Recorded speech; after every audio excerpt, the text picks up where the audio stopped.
Menurut Undang-Undang Nomor 25 Tahun 1992 tentang Perkoperasian, koperasi adalah badan usaha yang beranggotakan orang seorang atau badan hukum koperasi dengan melandaskan kegiatannya berdasarkan prinsip koperasi, sekaligus sebagai gerakan ekonomi rakyat yang berdasarkan atas asas kekeluargaan.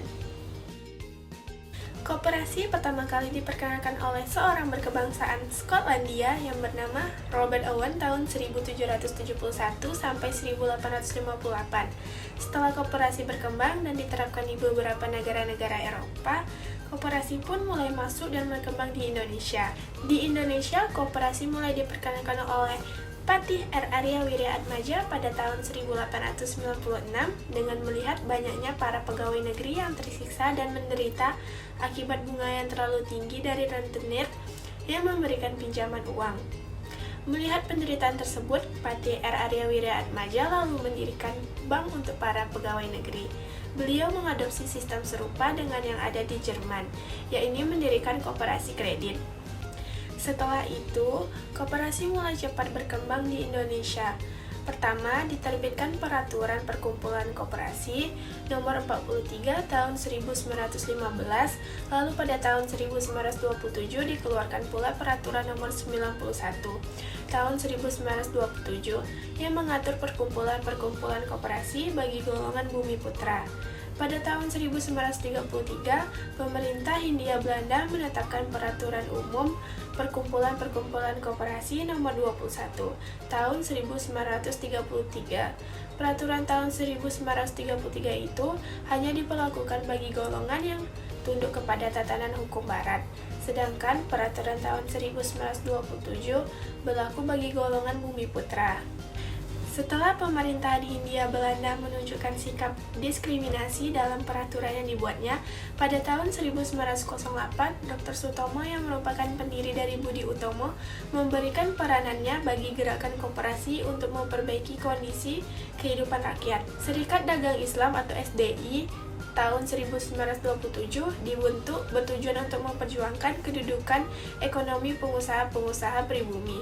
Kemudian pada tahun 1929, pendiri Partai Nasional Indonesia yang memperjuangkan penyebar luasan semangat koperasi. Setelah Indonesia merdeka pada tanggal 12 Juli 1947, Penggerakan Koperasi di Indonesia mengadakan Kongres Koperasi yang pertama di Tasikmalaya. Hari ini kemudian ditetapkan sebagai Hari Koperasi Indonesia, sekaligus membentuk Sentral Organisasi Koperasi Rakyat Indonesia atau SOKRI yang berkedudukan di Tasikmalaya. Berdasarkan UU Nomor 25 Tahun 1952 Pasal 3, koperasi dalam perekonomian adalah untuk mensejahterakan anggota pada khususnya dan masyarakat pada umumnya, serta ikut membangun tatanan perekonomian nasional dalam rangka mewujudkan masyarakat yang maju, adil, dan makmur, berdasarkan Pancasila dan Undang-Undang Dasar 1945. Yang pertama, koperasi produsen. Koperasi produsen adalah koperasi yang anggota-anggotanya adalah produsen. Yang kedua, koperasi konsumen. Koperasi konsumen adalah koperasi yang melaksanakan kegiatan bagi anggota dalam rangka penyediaan barang atau jasa yang dibutuhkan anggota. Yang ketiga, koperasi simpan pinjam. Koperasi ini menyelenggarakan layanan tabungan dan sekaligus memberikan kredit bagi anggotanya. Yang keempat, koperasi pemasaran. Koperasi ini mempunyai fungsi menampung produk barang maupun jasa yang dihasilkan anggota untuk selanjutnya memasarkannya kepada konsumen. Kelima adalah koperasi jasa. Adalah koperasi di mana identitas anggota sebagai pemilik dan nasabah konsumen jasa atau produsen jasa. UMKM merupakan singkatan dari usaha, mikro, kecil, dan menengah. UMKM adalah usaha produktif yang dimiliki perorangan maupun badan usaha yang telah memenuhi kriteria sebagai usaha mikro. Peran UMKM ialah penyediaan jaringan pengaman terutama bagi masyarakat berpendapatan rendah untuk menjalankan kegiatan ekonomi produktif, perluasan kesempatan kerja dan penyerapan tenaga kerja. UMKM juga berperan dalam membentuk dan menyumbang produk domestik bruto. Yang pertama, digitalisasi. Banyak UMKM beralih ke platform online dan menggunakan media sosial untuk memperluas jangkauan pasar mereka. Penjualan daring dan penggunaan teknologi digital menjadi lebih penting dalam mempertahankan dan mengembangkan bisnis. Yang kedua, inovasi produk dan layanan. UMKM beradaptasi dengan kebutuhan baru dan menciptakan produk atau layanan yang relevan dengan situasi pasca pandemi. Contohnya seperti produksi masker kain, produksi kebersihan, atau layanan pengiriman dan pembayaran online. Yang ketiga, kolaborasi dan jaringan. UMKM saling bekerja sama dan membentuk jaringan untuk saling mendukung. Kemitraan antara UMKM, baik dalam hal pemasaran bersama, pemenuhan pasokan, atau pengembangan produk, dapat membantu mereka mengatasi tantangan bersama. Yang keempat, akses pembiayaan. Banyak UMKM menghadapi kesulitan akses modal pasca pandemi.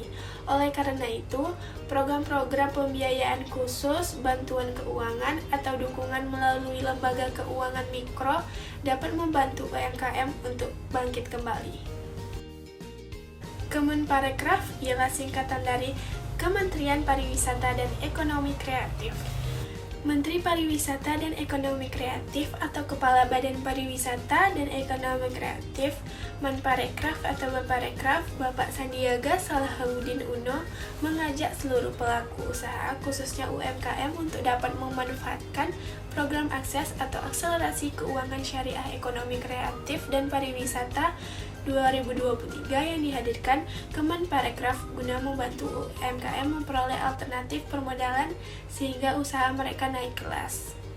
Contoh lain adalah program bantuan pemerintah bagi usaha pariwisata atau BPUP untuk mendukung program pemulihan ekonomi nasional. Fungsi Kemenparekraf dalam hal ini adalah memberikan bantuan dana kepada 6 jenis usaha pariwisata, termasuk hotel melati, homestay, penyediaan akomodasi jangka pendek, aktivitas agen perjalanan wisata, biro perjalanan wisata, dan spa. Selain itu, Kemenparekraf juga mengadakan program akselerasi naik kelas usaha. Program ini dibuat sebagai upaya mempercepat UMKM ekonomi kreatif masuk e-katalog pemerintah melalui program akselerasi UMKM ekonomi naik kelas.